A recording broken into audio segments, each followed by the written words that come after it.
You probably notice things are different in here. And it's true. I do have a Kirby mug. Yesterday, 343 did a pretty cool live stream for the community, kind of rounding out what is a very rough year for the franchise.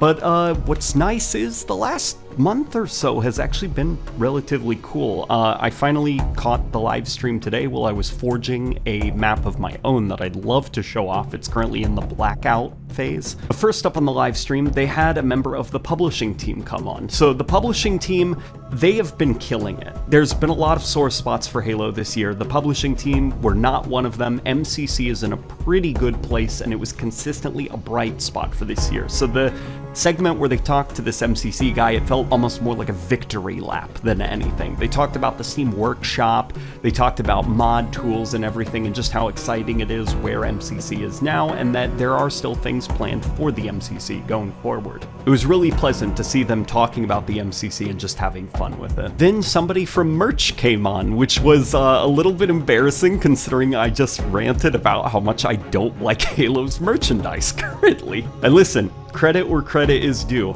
There was a lot of cool Covenant stuff that was shown off. Nerf is doing this big Needler. It's the Halo Infinite model, and it looks pretty fantastic. I'm probably gonna buy it, to be honest. It's colored and everything. They've also got these prints that you can hang up on your walls, and the prints don't have to just be like Spartan this, Spartan that. You can actually get like the box art for the various Halo games. I definitely know that I want to have like the trilogy up on the wall. There was of course some boring Spartan and Master Chief stuff, but I was pretty happy to see a lot of variety. They even showed off this cool figure of the Blade Master from the campaign. I can't find him currently.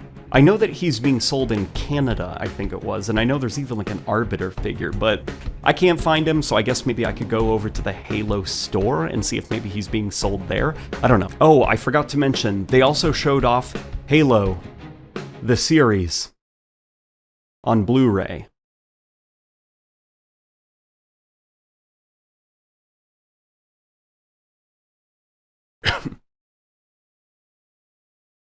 Next up, they actually brought on somebody from the Forge team, the Forge Lord himself, and that was pretty awesome. It really came in just in the nick of time, right when kind of like all hope was lost.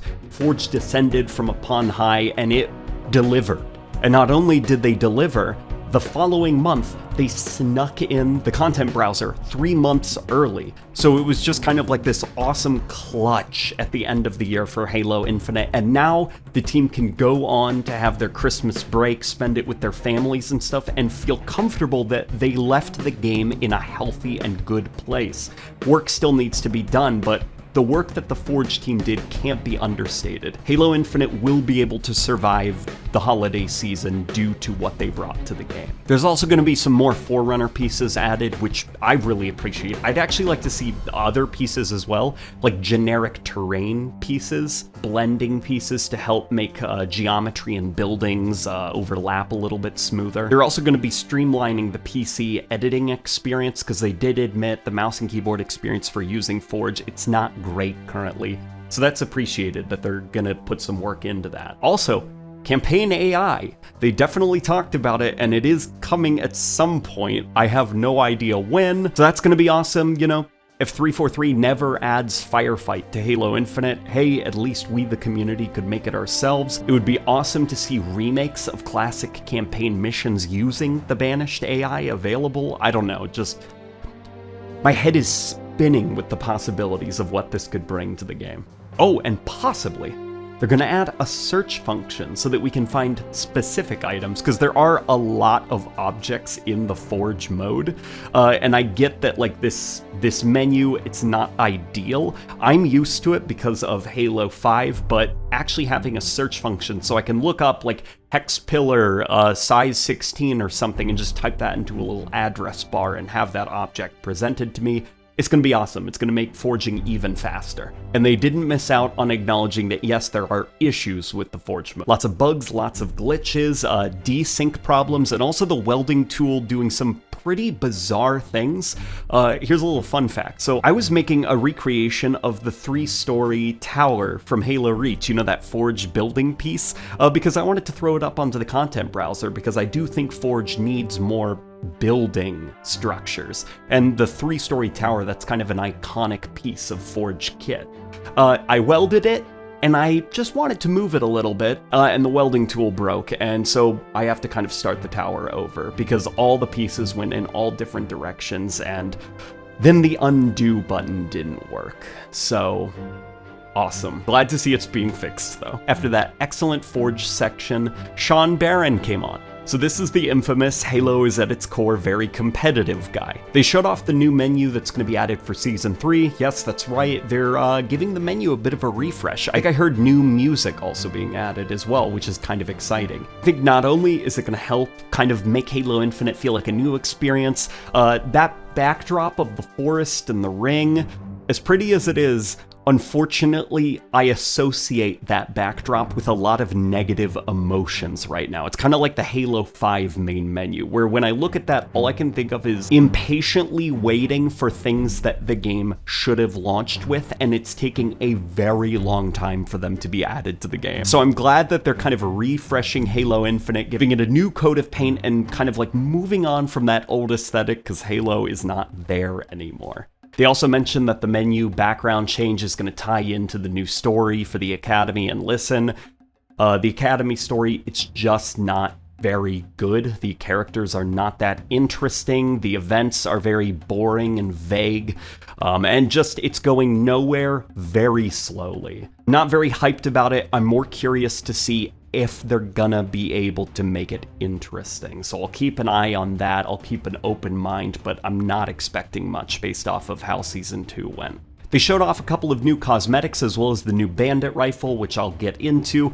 Something that was pretty cool is I saw a lot of milsim style coding, so like military simulation. There was a lot of camouflage type patterns, as well as coatings that looked, you know, a little bit more militaristic, those olive greens and stuff. And I like that stuff more than I like the wacky colors. Because for me, a lot of these weapons are very iconic, the look of them. So taking a Halo battle rifle and making it like neon bubblegummy color, like it's, I want to see that thing look like the Master Chief would be holding it, you know? So milsim type camos, that's my jam. That's what I like.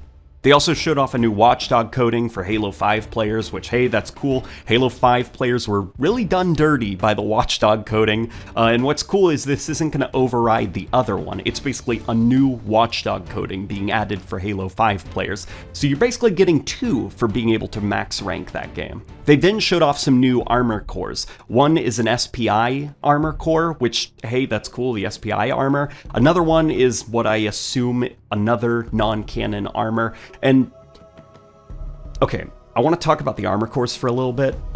Eventually, they are going to get to the point where there is cross-core pollination. You can throw helmets to different cores, kind of mix and match the armors, and get back to that classic-style Halo customization. So when they show off the armor cores and they say things like, not only are we adding more, but they're going to be free going forward, I just think this seems like a lot of effort that's being put into the core system, even though it's kind of on its way out the door. Because in previous Halo games, you just had your Spartan or your Elite, and you had all these attachments for them. I kind of feel like, okay, if we are going to do this cross-core customization system, instead of dedicating an entire core to SPI armor, which, let's be honest, you could just put SPI armor on the Halo Infinite core, right? Like, did it need its own core? They're just attachments more than anything. Instead of diverting all these resources to cores that don't really need to be cores, why not divert them to more meaningful cores? Something like a low-poly Halo Combat Evolved Spartan with like blocky hands and everything. That would be a lot harder to do cross-core customization with, so diverting resources to something like that I feel like would be a more meaningful and more creative use of the core system. Or hey, playable elites as a core. I think that there is a smarter use of the core system that'll lead to less work on them down the line. Use the core system to focus on more creative endeavors where cross-core customization wouldn't work quite as well, such as an elite core, or a low-poly Halo Combat Evolved core, or a Halo 2 core, or something like that. It was cool what they showed off, but it definitely does highlight that customization still has a long way to go before it's up to par with previous games. And especially after MCC, just how far emblem customization has fallen in Halo. They then loaded into a big team battle map, and you know what? This map looked cool. I'm not sure what it is about it, but it actually reminded me of some of my favorite Halo 4 big team battle vehicle maps.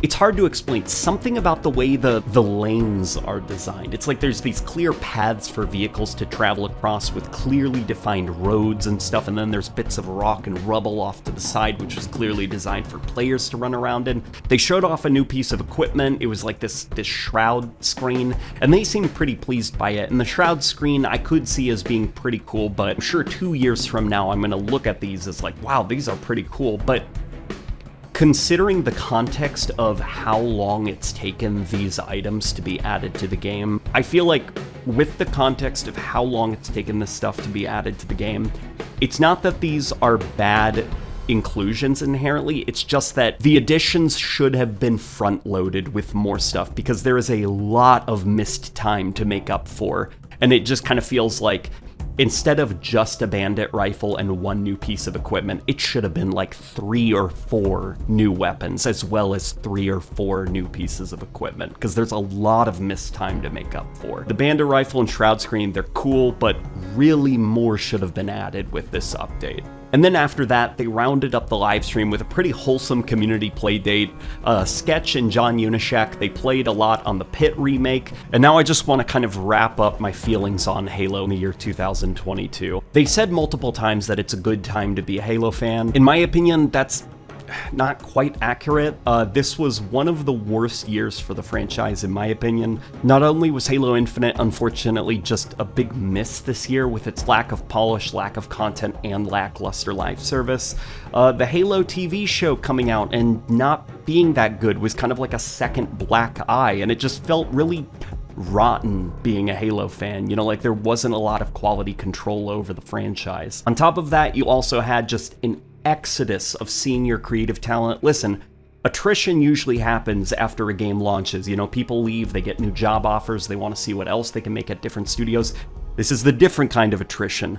Senior creative talent were leaving, and it was not a good look, and it was just demoralizing on top of the state of Halo Infinite, the Halo TV show.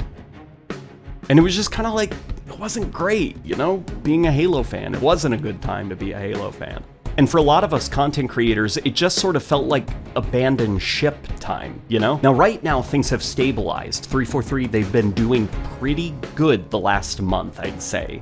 Halo Infinite is in a much better place. The bleeding has stopped, so to speak, and the game is now stabilized. Surgery is required, and after the surgery, they're gonna need to go through rehabilitation and stuff. So, you know, definitely Halo Infinite still has a very long road ahead of it if it wants to make a recovery. My trust and faith is definitely not here, and a lot needs to be done to kind of earn that back from me. And so going forward into the new year, I'm definitely going to be cautious about attaching my cart to one specific horse this time. I'm going to be diversifying my content a little bit. I'm going to talk about it in an upcoming video, don't you guys worry, but that's how I sort of feel about Halo Infinite. It's a brilliant conclusion to one of the worst years to be a Halo fan. I sincerely hope this is the end of the suffering. Because I really want to like Halo, and it felt like all year Halo has been trying its hardest to not let me like it. It feels like I'm being punched in the face, and I'm like, stop, I just want to like Halo, man. Why are Chief's butt cheeks out? So here we go. That's how I'm feeling about the end of the year. That's how I feel about Halo Infinite this year. More cautious than I am optimistic, but there is a bit of hope in there for going into the new year. What I am curious about is how you guys are feeling about the year the live stream 343 did, everything. Just vent to me in the comments. Are you feeling optimistic? Are you not feeling optimistic? Let me know, because I do read the comments, in fact. And also, I want to thank the channel members who keep me keeping on. Their names should be right there. It's very fun when I do this, by the way. And then at the top of the screen, you should now see the patron members. That's them right there. They're starting to overlap now, so, you know, that's all good and dandy, I guess. But yeah, with that being said, I'll leave you guys to it, and